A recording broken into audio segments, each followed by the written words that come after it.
नमस्कार दोस्तों, स्वागत है आपका उमंग अकेडमी A to Z में। जी हाँ दोस्तों, सेक्शन 2 आपका जो इंग्लिश लैंग्वेज का स्टार्ट किया है मैंने, उसमें आपको देखना है 120 नंबर का जो क्वेश्चन पेपर है सेक्शन 2 में 120 नंबर का जो आने वाला है उसमें किस प्रकार से आएगा। पहला मैं आपको पैसेज करा चुका हूँ, दूसरा पैसेज है ये, और किस प्रकार से आपको इम्पोर्टेंट आपको मैंने बताया था कि उसमें आपको जो सबसे पहले आपको जो इंस्ट्रक्शन पर ध्यान देना है। सबसे पहले आपको जो पूरा पैसेज नहीं पढ़ना है, आपको सीधे क्वेश्चन पढ़ना है, और साथ ही साथ आपको समय मैनेजमेंट जो है करना है, और सीधा सीधा आपको जो है इस क्वेश्चन पे जाते हैं। आपको सबसे पहले जो पैसेज दिया हुआ सबसे पहले क्वेश्चन पे जाते हैं। To forgive an injury is really a sign. जब इस प्रकार से दोनों साइड इन्वर्टेड कॉमा मिल जाए, इसका मतलब जो है आपको इसमें से कुछ नहीं रखा है, जो आपकी पैसेज है इसमें से कुछ नहीं पूछा गया, सीधा आपको जो है पैसेज में से उठा करके कोई शब्द दे दिया, उस पर आधारित जो है फ्रेजल एंड वर्ब पूछा गया है कुछ ना कुछ। ठीक है, तो ये पूरा क्या है, फ्रेज एंड वर्ब पूछा गया है। इसका अर्थ यदि आपने पढ़ा होगा तो ही मालूम होगा। तो इसको एक चीज़ याद रखिए कि इंग्लिश को हिंदी ट्रांसलेट मत करिए। यदि हिंदी ट्रांसलेट करने बैठ जाएंगे तो वो हिंदी ट्रांसलेट नहीं कर पाएंगे आप, और पूरा समय निकल जाएगा। ठीक है, तो इंग्लिश को इंग्लिश में ही सीखें तो बेहतर रहेगा। इसमें क्या, to forgive and injury is really a sign of, इसका मतलब होता है स्ट्रेंथ। क्या होता है, इसका मतलब होता है स्ट्रेंथ, यानी कि मजबूती होती किसी चीज़ में। टू फॉरगिव एंड इंजुरी यानी कि किसी को चोट लगती, या फिर किसी को चोट लगती बार बार उसको, और वो उसको छोड़ता नहीं है, तो इस प्रकार से आप याद रख सकते हैं। उसको क्या बोलते हैं, स्ट्रेंथ बोलते हैं। क्या है, मजबूती होती है। ठीक है, इसका सही जवाब कौन सा हो जाएगा, स्ट्रेंथ हो जाएगा। नेक्स्ट क्वेश्चन देखिए, दूसरा क्वेश्चन देखिए, the expression passion refer to. जो एक्सप्रेशन है पैशन, उसको किस रूप में रेफर किया गया है।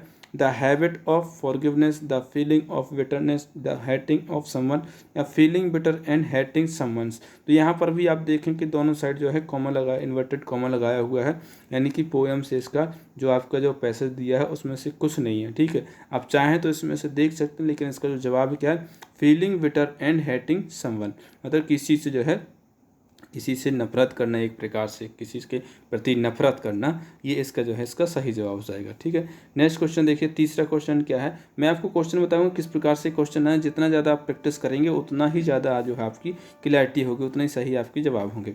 The phrase carried away means, जो मतलब अब यहाँ पर ये फ्रेज पूछ ली गई है कि जो जो आपकी फ्रेज है कैरिड अवे, कैरिड अवे का मतलब क्या होता है।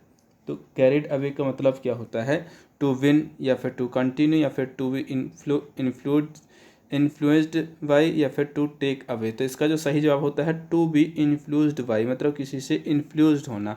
कैरिड अवे का मतलब होता है। ठीक है, तो इसका जो है सही जवाब, ये फ्रेज है, और ये फ्रेज जो है आपको पढ़नी पड़ेगी, समझनी पड़ेगी, बार बार दोहराना पड़ेगा, तब जा करके जो है आपको ये याद होंगी। ठीक है, नेक्स्ट क्वेश्चन देखिए, चौथा क्वेश्चन यह है, द वर्ड वेंगिन्स मीन्स, मतलब वेंगिन्स जो वर्ड है इसका मतलब क्या होता है, मीनिंग क्या होता है।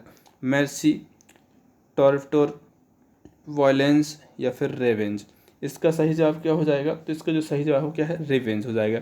वेगिन्स का मतलब होता है रेवेंज। ठीक है, वेगिन्स का क्या मतलब मीनिंग होता है, रिवेंज। इसके बाद में आप देखेंगे पांचवा क्वेश्चन दिया है यहाँ पर, द अपोजिट ऑफ सेम, यानी कि एक शब्द दिया है अपोजिट, उसका जो है जो अपोजिट वर्ड ढूंढना है आपको, सेम का, सिमिलर भी पूछ सकता है इसमें। ठीक है, अपोजिट पूछा है यहाँ पर, डिसग्रेस, होनर, और फिर ह्यूमिलिएशन, या फिर एम्बेरसमेंट। ठीक है, तो यहाँ पर आप देखेंगे तो भी आपको इसमें से कुछ नहीं मिलने वाला, पूरी की पूरी पैसेज में से कुछ नहीं आएगा। सिर्फ आपको ये पता है कि ये कैरिड अवे दिया था, लेकिन इसी का आंसर इसमें नहीं दिया होगा। ठीक है, स्टेंट आपका सवाल के उत्तर में दिया था, लेकिन प्रश्न में ये चीज़ नहीं दी थी। ठीक है, और इसके बाद में आप देखेंगे सेम, ये सेम यहाँ पर शब्द दिया हुआ है, और इसका जो है आंसर जो है अपोजिट, वो इस पैसेज में कहीं नहीं मिलेगा आपको। ठीक है, तो ये जो है शब्द जो है आपको वोकैबुलरी से आएंगी, और वोकैबुलरी आपको कंप्लीट करनी ही होगी, और वो करवाऊंगा मैं आपकी। ठीक है,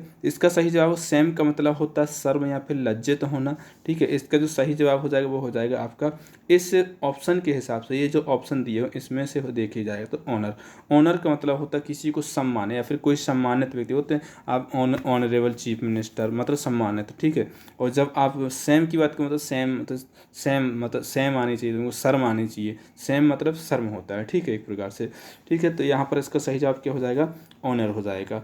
आई होप आपको जो है क्वेश्चन समझ में आया होंगे। धीरे धीरे और बहुत सारी प्रैक्टिस कराऊंगा मैं, ताकि आपको जो है क्लैरिटी आ जाए। और एक एक करके जब वोकेबलरी होने लगी तो ग्रामर की बेसिक से बेसिक रूल बताऊंगा, जिससे छोटे से छोटे रूल बताऊंगा आपको, जिससे जो है आपकी जो स्पीड है, जो आपकी नंबर कहाँ से आएंगे, कितने आएंगे। देखिए बहुत सारे लोगों को कन्फ्यूजन होगी कि मतलब जो ये लिटरेचर है, इंग्लिश लिटरेचर है, इसलिए अपन को लिटरेचर पढ़ना चाहिए। लिटरेचर बेशक इसमें पूछा जाएगा लेकिन उतना नहीं पूछा जाएगा जितना लगता है आप लोगों को, ठीक है। जनरली उसमें ग्रामर वोकेबलरी ही पूछी जाती है ज़्यादातर, 80% यही आएगा आपको, ठीक है। साथ ही साथ बाल विकास जो है आपके बहुत सारे जो चैप्टर हैं वो आपके कंप्लीट है हिंदी में, हिंदी के साथ साथ कुछ इंग्लिश में भी करवा देंगे, ठीक है। तो इसमें इस प्रकार से आप इस वीडियो को यदि पसंद आया तो लाइक कर दें, अपने दोस्तों को शेयर कर दें। मिलते हैं एक नई वीडियो में, तब तक के लिए नमस्कार।